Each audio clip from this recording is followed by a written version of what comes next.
Welcome to Washington Today on C-SPAN Radio for Tuesday, May 17th, 2022. President Joe Biden calling white supremacy a poison in America, condemning those who promote racist white replacement theory. As the president speaks in Buffalo, New York, site of last weekend's mass shooting, he said the killing of 10 African Americans and wounding of 3 more was domestic terrorism. But he promises evil will not win, hate will not prevail. Infant formula shortages on the U.S. House Democratic agenda. A couple of bills to be voted on this week designed to get more product onto the shelves and then into the hands of mothers with babies. Greece's prime minister telling a joint meeting of Congress that Russia's invasion of Ukraine is testing the belief of freedom over tyranny, democracy over authoritarianism. And Congress holding its first hearing in 50 years on UFOs, or in the modern lingo, UAPs, unidentified aerial phenomena, saying encounters are getting more frequent and some cannot be explained yet, but the stigma of reporting is going away. And we start in Buffalo, New York. This from Associated Press. President Joe Biden and First Lady Jill Biden paid their respects Tuesday at a makeshift memorial to the 10 people killed in the white supremacist attack in Buffalo. Confronting again the forces of hatred he frequently says called him back to seek the White House. Just off Air Force One, the first couple laid a bouquet of white flowers at the memorial of blossoms, candles, and messages of condolences outside the Tops supermarket, where on Saturday a young man armed with an assault rifle targeted black people in the deadliest racist attack in the U.S. since Biden took office. The Bidens met privately with families of the victims, first responders, and local officials before the president delivered public remarks. Reporting from AP, here's part of President Biden's speech. What happened here is simple and straightforward. Terrorism. Terrorism. Domestic terrorism. Violence inflicted in the service of hate and the vicious thirst for power that defines one group of people being inherently inferior to any other group. A hate that through the media and politics, the internet, has radicalized, angry, alienated, lost, and isolated individuals into falsely believing that they will be replaced, that's the word, replaced, by the other, by people who don't look like them, and who are therefore, in a perverse ideology that they possess, and being fed lesser beings. I and all of you reject the lie. I call on all Americans to reject the lie. And I condemn those who spread the lie for power, political gain, and for profit. That's what it is. We've now seen too many times the deadly and destructive violence this ideology unleashes. We heard the chants, "You will not replace us," in Charlottesville, Virginia. I wasn't going to run, as the senator knows, again for president. But when I saw those people coming out of the woods of the fields in Virginia, in Charlottesville, carrying torches, shouting, "You will not replace us," accompanied by white supremacists and carrying Nazi banners, that's when I said, no.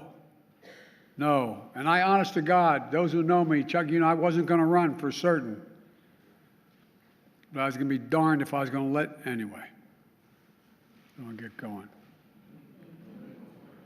Look, we've seen the mass shootings in Charleston, South Carolina, El Paso, Texas, and Pittsburgh, last year in Atlanta, this week in Dallas, Texas, and now in Buffalo, New York.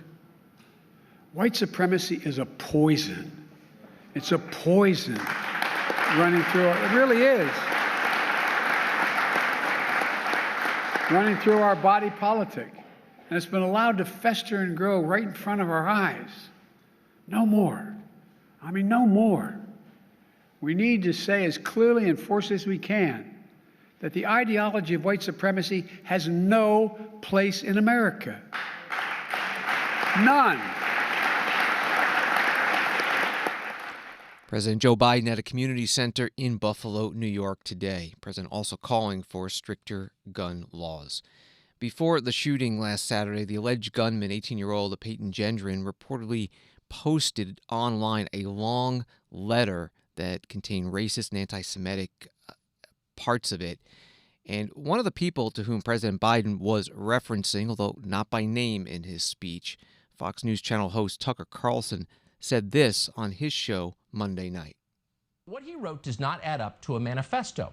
It is not a blueprint for a new extremist political movement, much less the potential inspiration for a racist revolution. Anyone who claims that it is lying or hasn't read it.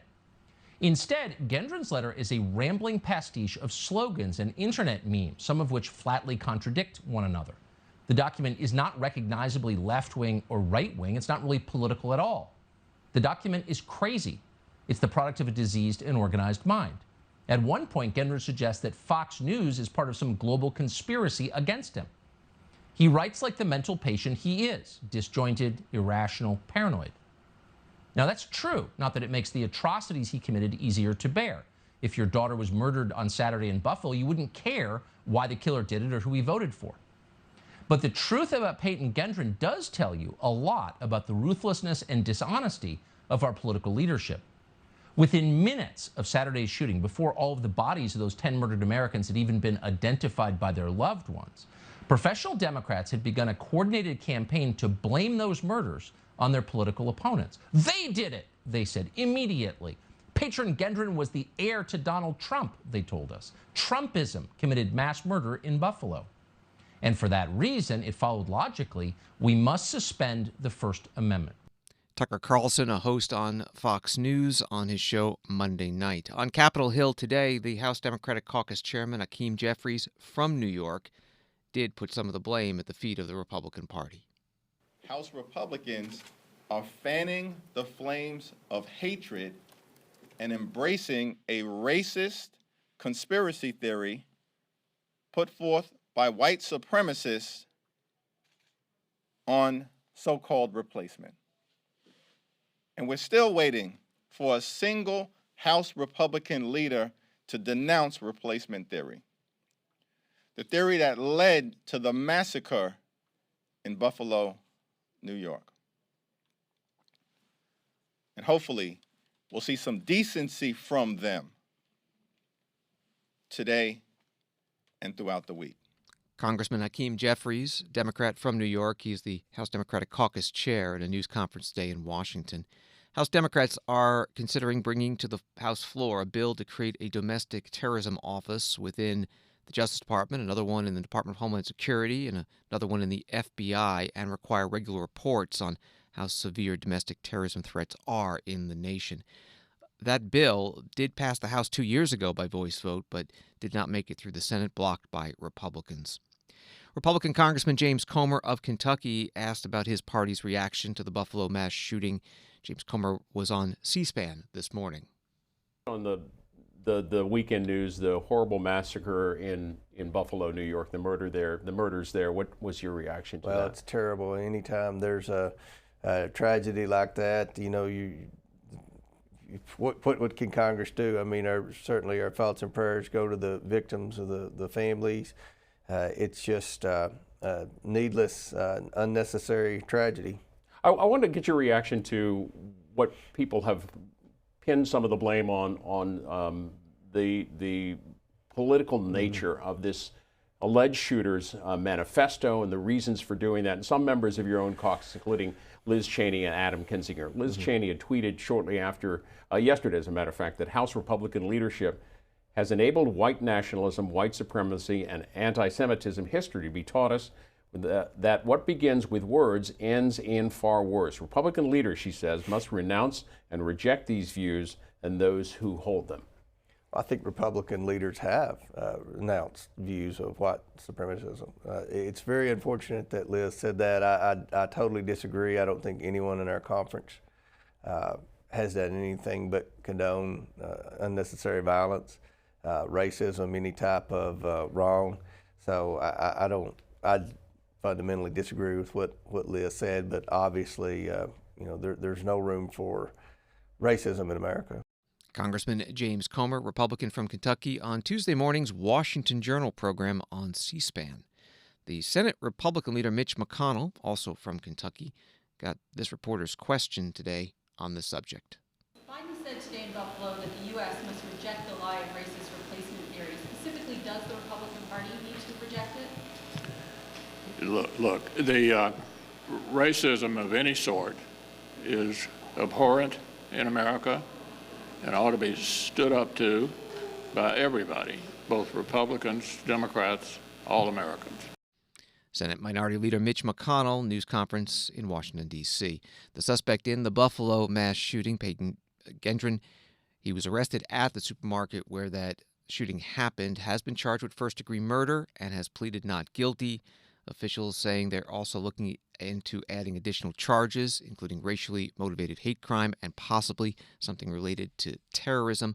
FBI also investigating the shooting and could bring charges.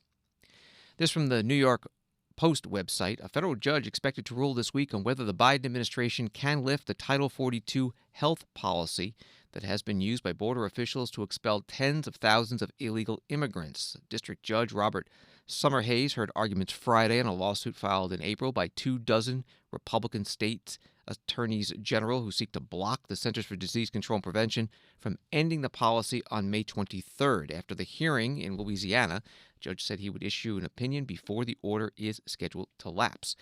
Title 42 came up today when the acting director of ICE, Immigration and Customs Enforcement, testified about his agency's budget request before a House Appropriations Subcommittee. Questions from Congressman Steve Palazzo, Republican from Mississippi.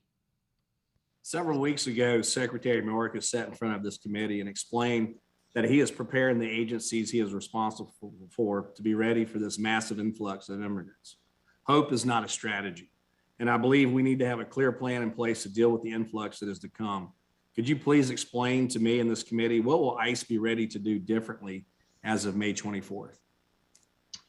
Very good question. It's something we've been planning for the better part of a year for the end of Title 42. We'll continue to deploy resources down to the southern border as we have for at least the last 12 or 16 months to assist with the orderly and humane processing of individuals, namely enrolling them on ATD, scheduling an appointment for them to show up in the interior to receive their charging documents, et cetera. We are continuing to beef up our transportation networks, whether it's ground transportation or airframes, in preparation for the end of Title 42. That work has been underway for quite a while, and it's going to be really important that we have the ground transportation and airframes to move folks to where the beds are or where the support structures are. As the head of ICE, what amount of advice and conversation have you given to the Secretary Mayorkas and the White House concerning the tidal wave of immigrants that are coming our way? I mean, again, you said you've been preparing for this for over a year, and I'm assuming that is by building hospitality centers and medical centers and receiving centers, when you think we would have been sending up singles to where we wouldn't have this tidal wave of immigrants, but to kind of more, encourage people to stay at home, and but instead of taking this dangerous journey to the border. I'm always concerned. It's like, is the president even listening to his secretary, and is the secretary listening to the people under his command, such as yourself, Director?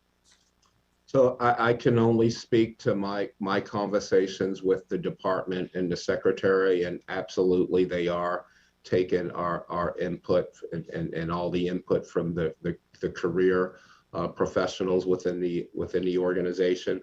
Again, we're pushing the resources and trying to push the border south. We've devoting a lot of resources in Mexico as well as the Northern Triangle, and really trying to stem the flow and target some of these transnational criminal organizations well before they make it to our southern border. So that work is underway. It'll continue. We continue to have discussions with Mexico and Guatemala about, them doing their part to stop the flow. But there are certainly a lot of efforts underway to sort of reduce the flow of migrants to our southern border. Thank you, Director. Congressman Stephen Palazzo, Republican from Mississippi, questioning the acting director of ICE, Immigration and Customs Enforcement, Tay Johnson.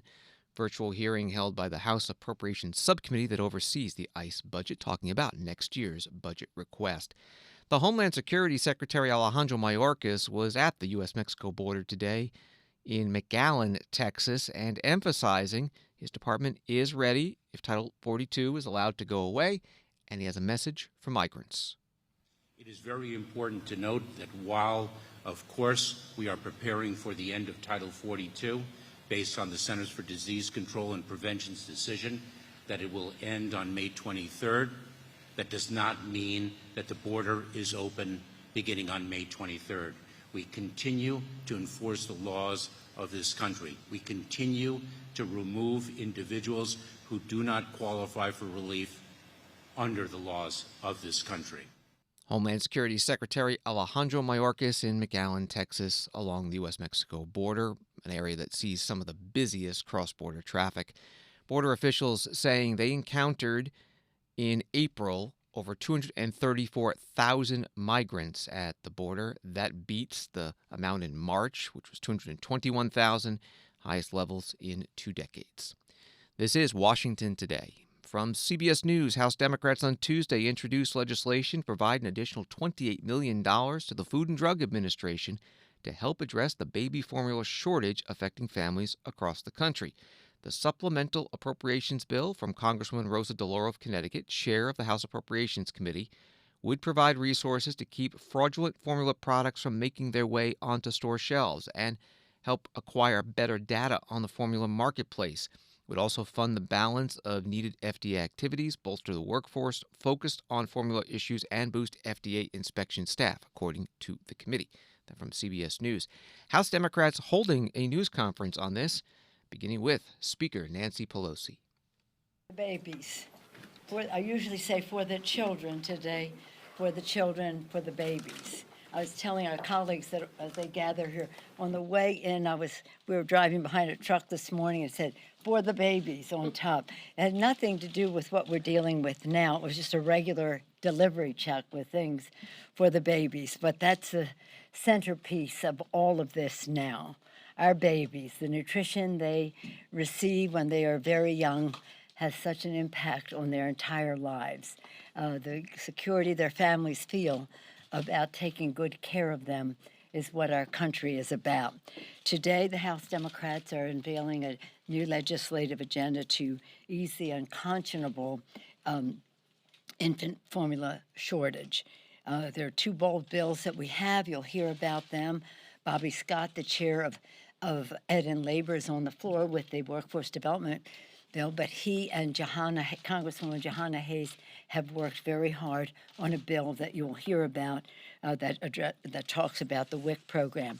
We're very honored to have on our side of the aisle returning a former member of the House, of whom we are very, very proud of her leadership and service, now the chair of the Agriculture, Nutrition, and Forestry Committee of the Senate, which has the jurisdiction that Ed and Labor has over here to talk about that legislation that they have, as well as how it impacts the WIC program.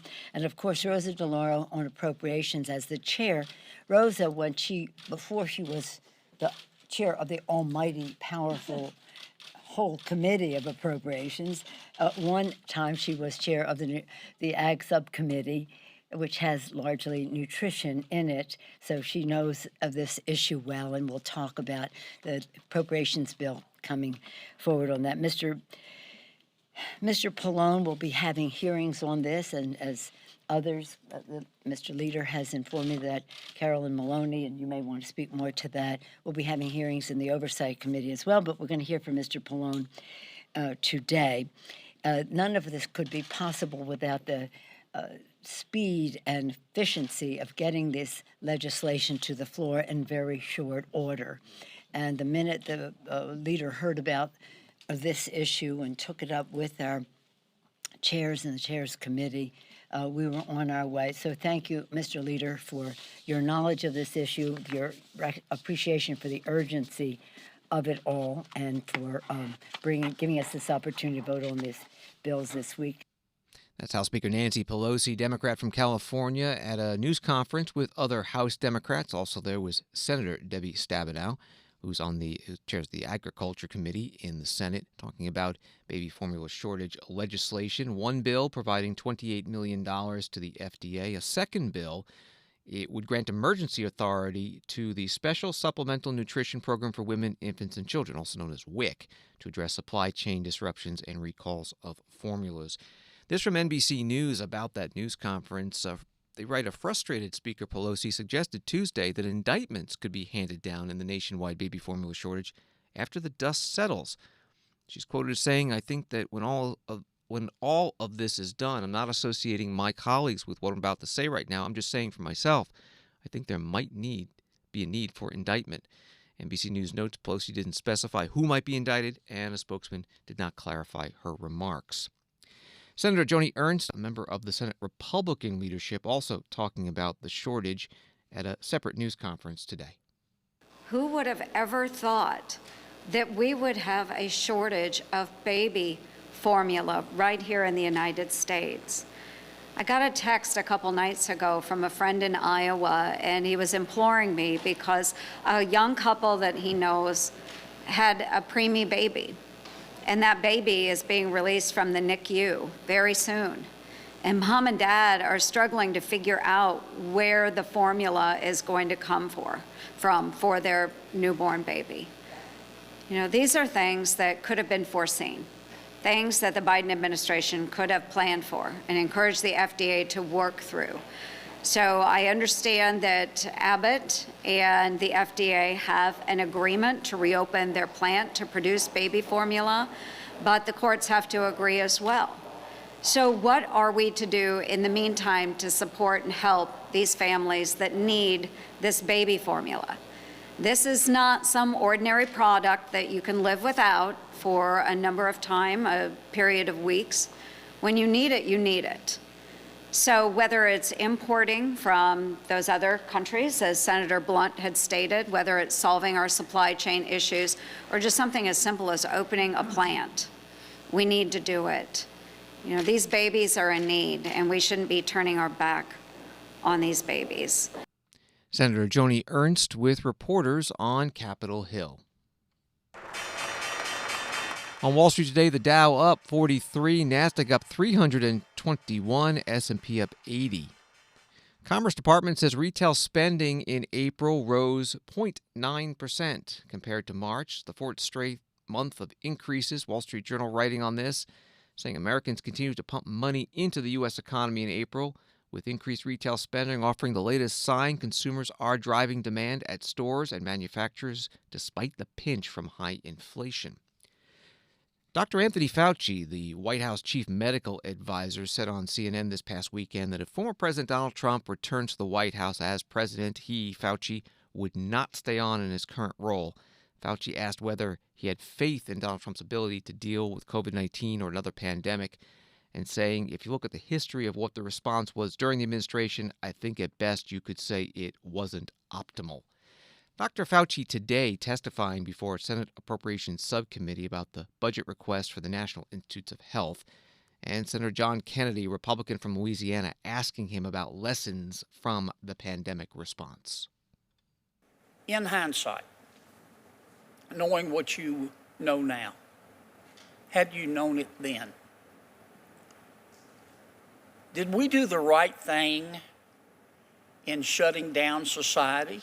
Would we have been better off saying, no, we're going to protect the vulnerable, the elderly, the people who are immunocompromised, and we're going to isolate them, but have the rest of American society, churches, businesses, universities, schools, go on about their business, while at the same time providing them guidance about how to protect themselves?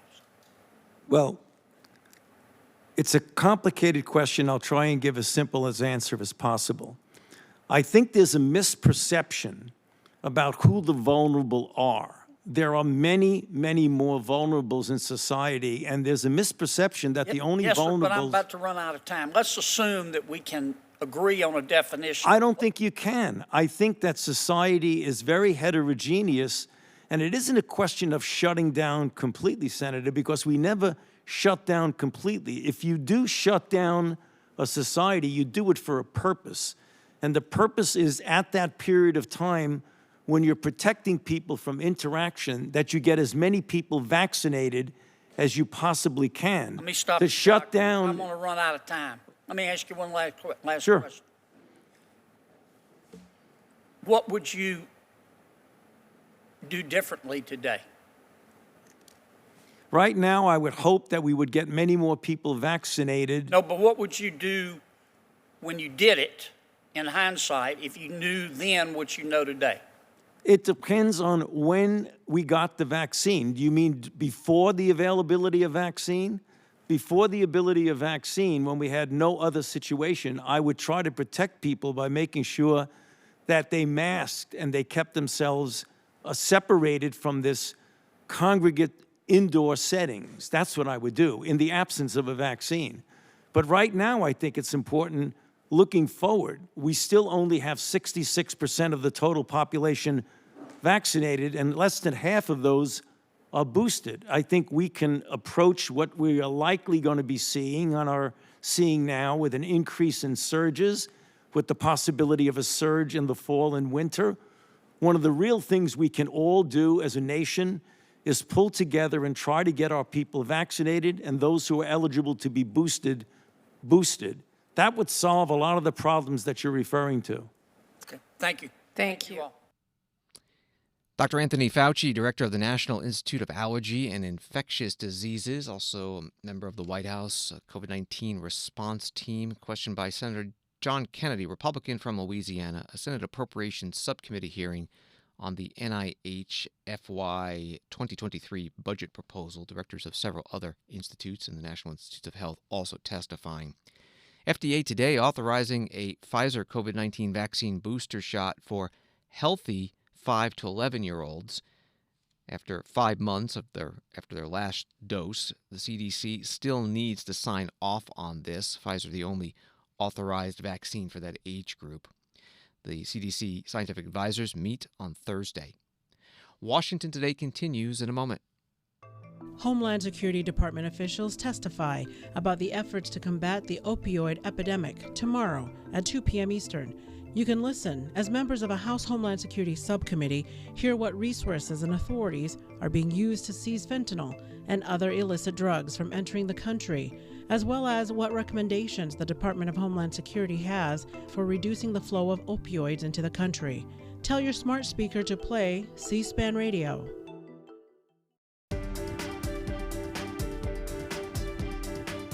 Welcome back to Washington Today, available as a podcast on the free C-SPAN Now mobile video app and wherever you get your podcasts. A subcommittee of the House Select Intelligence Committee holding a hearing today about government investigation of UFOs, the first hearing on that subject by Congress in about 50 years. Top Pentagon officials testifying that there are now close to 400 reports from military personnel of possible encounters. That's up from 144 mentioned in a report last year from the U.S. Intelligence Committee. Subcommittee Chair Andre Carson, Democrat from Indiana, opening the hearing, explaining why it's being held. Unidentified aerial phenomena are a potential national security threat, and they need to be treated that way. For too long, the stigma associated with UAPs has gotten in the way of good intelligence analysis. Pilots avoided reporting or were laughed at when they did. DoD officials relegated the issue to the back room or swept it under the rug entirely, fearful of a skeptical national security community. Today, we know better. UAPs are unexplained, it's true, but they are real. They need to be investigated, and many threats they pose need to be mitigated. Congressman Andre Carson, chair of the Intelligence Subcommittee. One of the witnesses today, Scott Bray, Deputy Director of Naval Intelligence, and he talked about the increase in raw numbers of encounters and why they've been going up. Since the early 2000s, we have seen an increasing number of unauthorized and or unidentified aircraft or objects in military-controlled training areas and training ranges and other designated airspace. Reports of sightings are frequent and continuing. We attribute this increase in reporting to a number of factors, including our work to destigmatize reporting, an increase in the number of new systems such as quadcopters and unmanned aerial systems that are in our airspace, identification of what we can classify as clutter, mylar balloons and other types of air trash, and improvements in the capabilities of our various sensors to detect things in our airspace. Scott Bray with Naval Intelligence. Also in his opening statement to this House subcommittee, he described how the UAPs or UFO encounters are put into categories. As we detailed in both the unclassified and classified versions of the preliminary assessment released by the Office of the Director of National Intelligence last June, this often limited amount of high-quality data and reporting hampers our ability to draw firm conclusions about the nature or intent of UAP. As detailed in the ODNI report, if and when individual UAP incidents are resolved, they likely fall into one of 5 potential explanatory categories: airborne clutter, natural atmospheric phenomena, U.S. government or U.S. industry developmental programs, foreign adversary systems, or a other bin that allows for a holding bin of difficult cases and for the possibility of surprise and potential scientific discovery. We stand by those initial results. Scott Bray, Deputy Director of Naval Intelligence. A second witness at today's House Intelligence Subcommittee hearing was Ronald Moultrie, Defense Undersecretary for Intelligence and Security. Congressman Peter Welch, Democrat from Vermont, asking him about how the Pentagon's collection and investigation and then release of information on these UAPs or UFOs needs to balance the public's fascination with the possibility of visitors from outer space with national security concerns about what could be an adversary's new technology. What seems incredibly difficult for you is that there's 2 almost competing but different narratives. One is no one knows whether there's extraterrestrial life. It's a big universe, and it would be pretty presumptuous to have a hard and fast conclusion. And then if there is, it's not beyond the realm of possibility that there is some exploration coming here. And that underlies a lot of the reports you get. I think Mr. LaHood was asking about that. People think there must be extraterrestrial life, and it's not at all beyond the pale that there would be a visit here. On the other hand, as the DoD, you have the responsibility to make sure that our national security is protected, and that if there are surveillance drones or active drones that can disable our systems, that has to be analyzed, has to be stopped. So how do you divide how do you separate your responsibilities where you get all these reports from folks who maybe in good faith, maybe not, believe that you should be investigating every possible report of a extraterrestrial incident? I'll start with you, Mr. Moultrie. Sure, indeed, Congressman, and thank you for the question. It's important that we, as a part of this effort, really build out the relationship that we have with others, including NASA, and for the reasons that you just pointed out. So there are elements in our government that are engaged in looking for life in other places, and they have been doing that for decades, right? They've been searching for extraterrestrial life. There are astrobiologists who have been doing this too. We're a part of that same government, and so our goal is not to potentially cover up something if we were to find something. It's to understand what may be out there, examine what it may mean for us, if there are any, from a defense perspective, any national security implications or ramifications, but then to work with organizations as appropriate, if it's a weather phenomenology with NOAA, if it's a potential for extraterrestrial life or an indication of extraterrestrial life, with someone like NASA. So the transparency actually is very important. Completely. For public consumption. Completely. But we're going to have a classified briefing, and without going into the details of what kinds of secrets that we can't share here. What is it?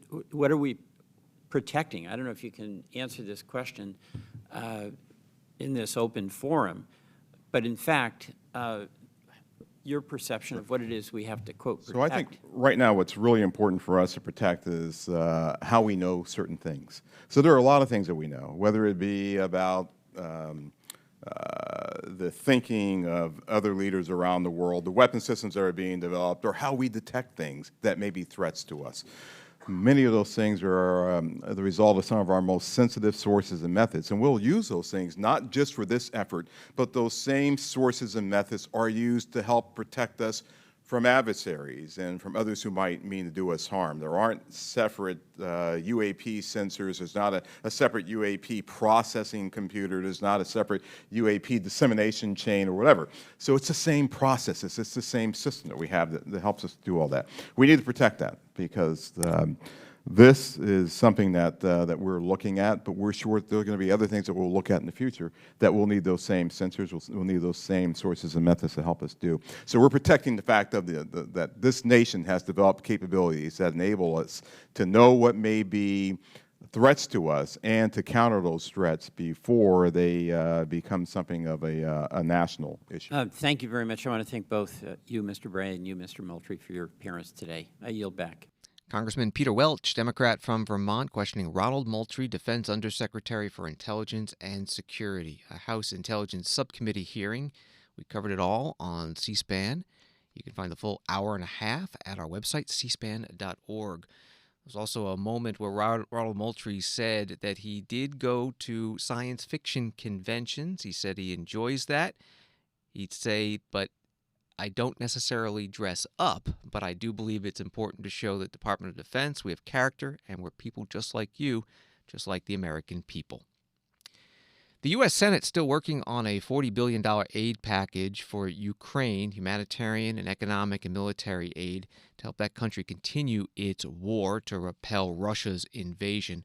Procedural vote passed Monday night, 81-11, and another vote passing today, 88-11 as well.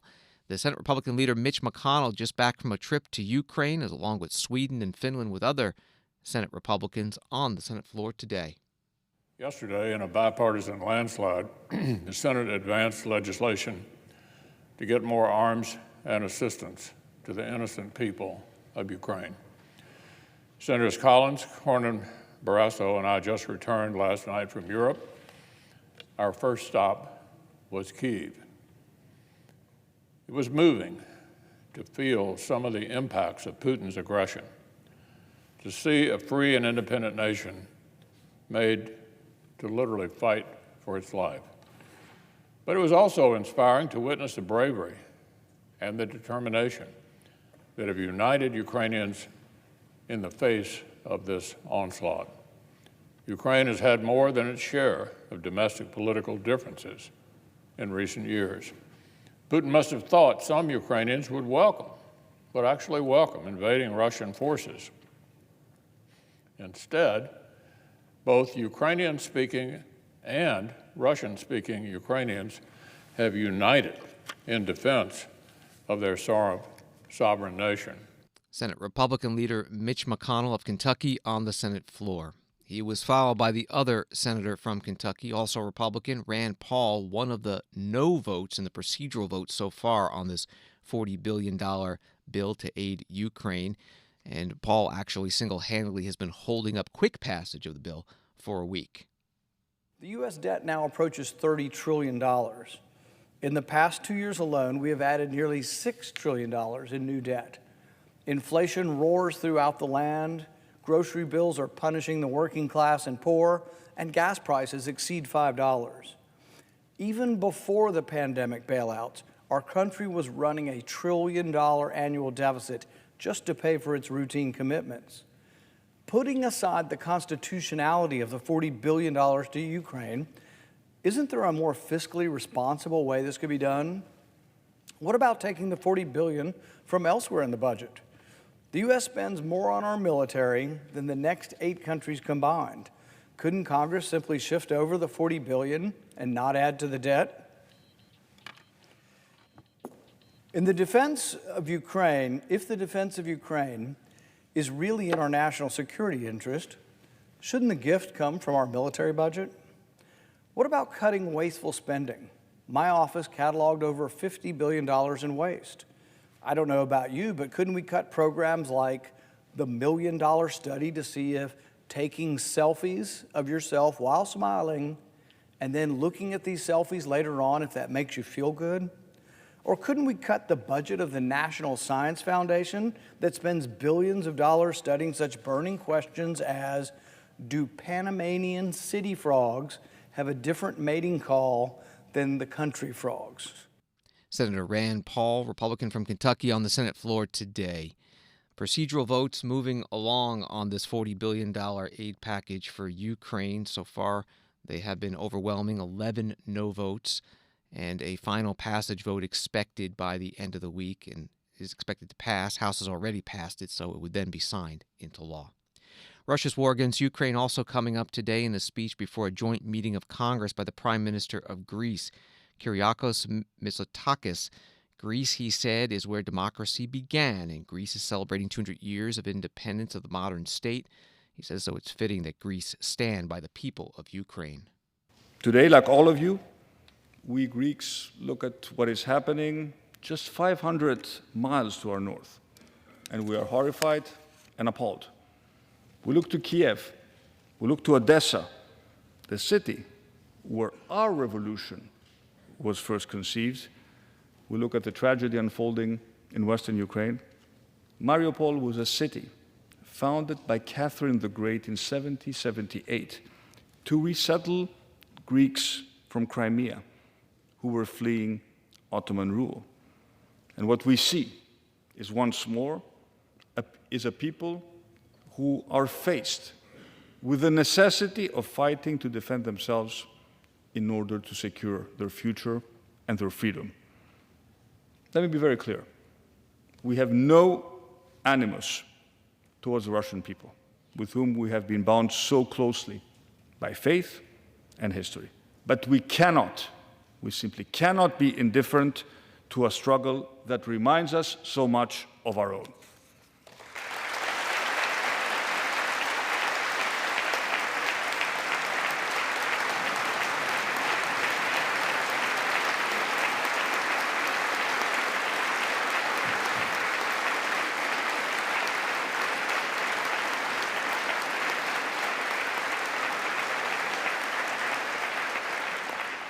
We too know what it is to be forced to reckon with invasion, to stand up for one's beliefs, and to have to resort to arms to protect our liberty.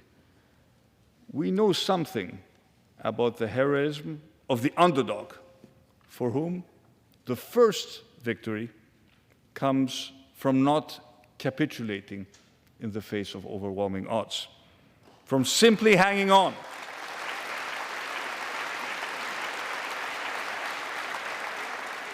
From simply hanging on and praying that others will come to our aid. And we too understand the importance of friends. We understand the power of allies in the defense of the values that we share. Prime Minister of Greece, Kyriakos Mitsotakis, before a joint meeting of the U.S. Congress. The White House announcing today that the leaders of Finland and Sweden will be meeting with President Biden on Thursday, talking about the plans from those two countries to apply for membership in the NATO Security Alliance. Thanks for listening to Washington Today. Before we go, it is Election Day in 5 U.S. states: Pennsylvania, North Carolina, Kentucky, Idaho, Oregon. As voters in party primaries pick their nominees for the November general elections, several closely watched contests, and you can find the results as they come in tonight at our website, cspan.org. And also get more of Washington's top stories sent to you every day by subscribing to C-SPAN's evening newsletter, Word for Word. You can sign up at c-span.org/connect. Have a good night.